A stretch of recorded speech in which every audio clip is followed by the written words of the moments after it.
Okay, Assalamualaikum warahmatullahi wabarakatuh. Okay, kita dah sampai lesson yang keempat untuk penakulan matematik. Okay, untuk lesson yang keempat ni, saya akan mengajar awak tentang konsep implikasi. Okay, so apabila kita kata implikasi dalam penakulan matematik, okay, dia mesti ayatnya macam ni. Jika P, maka Q. Dia mesti ada perkataan jika dengan maka. P ni adalah satu ayat dan Q ni adalah satu ayat. Okey, jika P, maka Q. So, dalam implikasi, yang P ni kita panggil sebagai antijadian. Okey, manakala Q ni kita panggil sebagai akibat. Okey, kita tengok contoh soalan. Dalam soalan dia boleh tanya macam ni. Tentukan antijadian dan akibat bagi setiap implikasi berikut di bawah. Okey, contoh pertama. Ini adalah satu implikasi. Bila ada jika, maka itu adalah implikasi tu.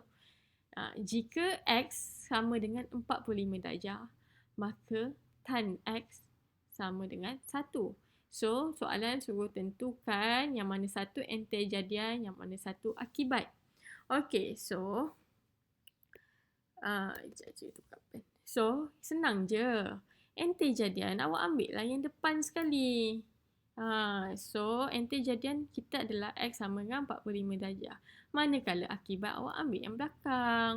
Iaitu tan X sama dengan 1. Ingat yang depan ni adalah antijadian. Yang belakang tu adalah akibat. Okay? Lagi satu soalan. Ada jika, ada maka. Itu implikasi tu Jika sebuah segitiga mempunyai sisi sama panjang, maka sudut pedalamannya ialah 60 darjah. So, kita kena tentukan antijadian yang mana satu, akibat yang mana satu. Antijadian ambil yang depan. Segitiga yang mempunyai sisi sama panjang. Kita tulis balik. Sebuah segitiga yang mempunyai sisi sama panjang itu adalah antijadian. And then akibat ambil yang belakang. Sudut pendalamannya ialah 60 darjah. Macam tu. Okay? Ingat, kalau implikasi dia punya ayat mesti ada jika, maka. Jika apa itu adalah antijadian, maka apa itu adalah akibat. Okay? Kita tengok. Oh, ni ada perkataan jika dan hanya jika. Macam mana pula ni? Apabila ada perkataan jika dan hanya jika, ini adalah gabungan antara dua implikasi. Okey? Kita tengok contoh.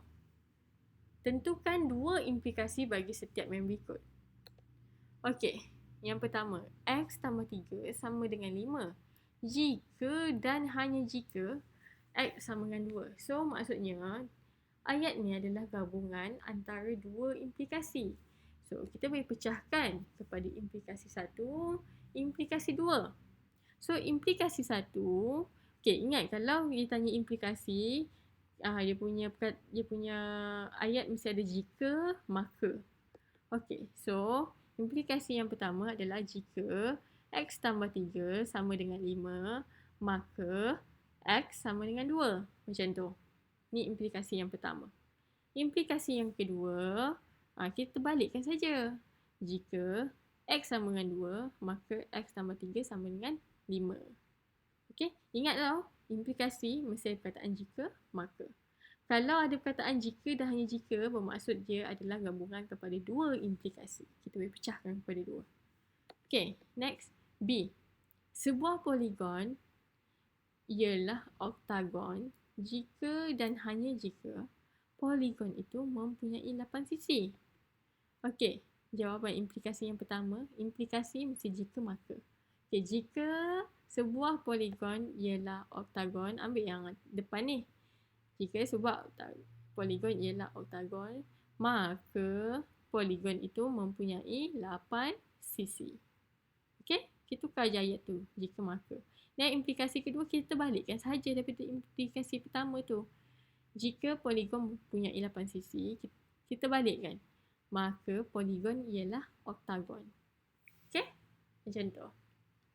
Mudah je. Yang perlu awak ingat jika dan hanya jika adalah gabungan dua implikasi. Okay. Sekarang ni kita belajar apabila jika P maka Q, kita ubah dia, kita balikkan dia. Jika Q maka P. Okey, kalau jika P maka Q, kita panggil sebagai implikasi. Kalau kita ubah ya, terbalikkan yang belakang di depan, yang depan di belakang. Jika Q maka P, kita panggil sebagai khas implikasi. Yang tu perkataannya. Khas implikasi berlawanan daripada implikasi yang asal. Okey, tidak semua akas implikasi adalah benar. Dia boleh jadi benar, dia boleh jadi palsu. Okey? So, contoh soalan. Nyatakan akas bagi setiap implikasi berikut dan tentukan sama ada akas itu benar atau palsu.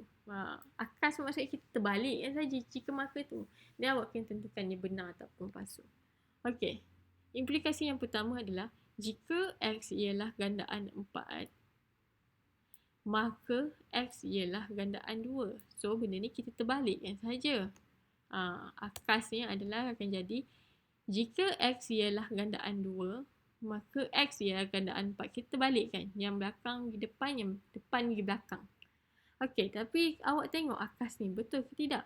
Jika X ialah gandaan 2, maka X ialah gandaan 4.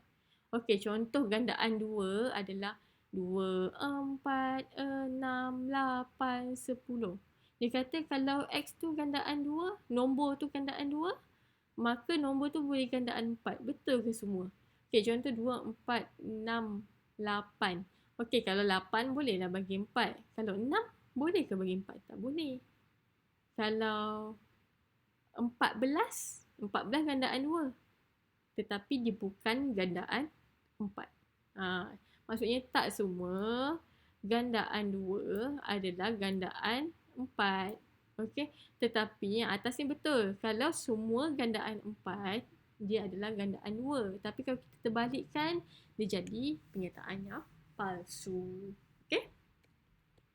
B. Jika X sama dengan negatif 3, maka X tolak 4 sama dengan negatif 7. Okey, so kita buat akas ya. Akasnya kita terbalikkan saja. Jika X tolak 4 sama dengan negatif 7, maka X adalah sama dengan negatif 3. Okey, kita tengok akas dia ni. Ayat ni betul tak? Okey, betul Sebab kalau X tolak 4 sama dengan negatif 7, awak selesaikan negatif 4, pergilah sebelah, jadi tambah. So, X adalah negatif 3. Ini adalah pernyataan yang benar. Macam tu. Okay? Okay, itu saja untuk implikasi. Okay, so basically awak kena tahu implikasi itu adalah jika maka. Kalau jika dan hanya jika adalah gabungan dua implikasi, dan akas implikasi itu awak kena terbalikkan sahaja. Terbalikkan, dia boleh jadi benar, boleh jadi palsu. Okay, sekian, terima kasih.